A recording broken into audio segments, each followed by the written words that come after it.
निर्णायक मञ्जोज्यू, गुरुजन र स्काउटका साथीहरू, यहाँ उपस्थित सम्पूर्ण महानुभावहरूलाई स्काउट प्रणाम।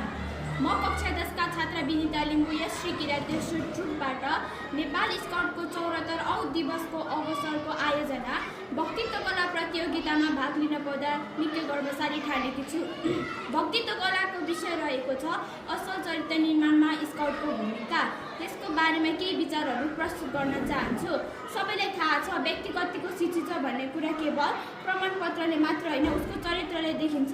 असल चरित्र भनेको व्यक्तिको सोच, व्यवहार, सिद्धान्त र नैतिकता हो। यो चरित्र निर्माणमा स्काउटको भूमिका आजको युगमा झनै महत्त्वपूर्ण छ।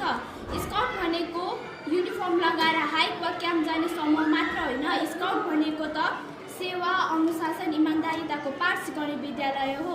स्काउट कार्यक्रमहरूमा सामुदायिक सेवा जस्तै सरसफाइ, वृक्षारोपण, सहकार्य अनिवार्य हुन्छ। यसले युवामा सेवा भाव, इमान्दारिता र सामाजिक उत्तरदायित्वको विकास गर्छ।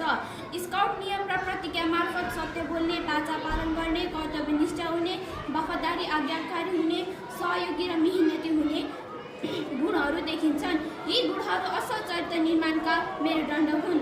यी गतिविधिहरूमा युवा आफैले योजना बनाउने, नेतृत्व गर्ने र कार्यक्षमता गर्ने, समस्याको समाधान गर्ने अभ्यास गर्छन्। समूहमा काम गर्दा टिमवर्क गर्ने र विचार आदान प्रदान गर्ने विकास गर्छ। यसले नेतृत्व क्षमता, आत्मविश्वास र आत्मनिर्भरताको पनि विकास गर्छ। यसले मिलनसार र सहनशील र चरित्रको पनि विकास गर्छ।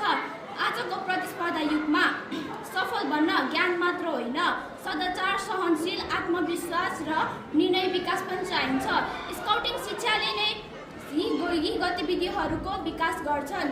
स्काउटिङ शिक्षाले नै व्यक्तिको सोच, व्यवहार, अनुशासनमा सकारात्मक परिवर्तन ल्याउँछ।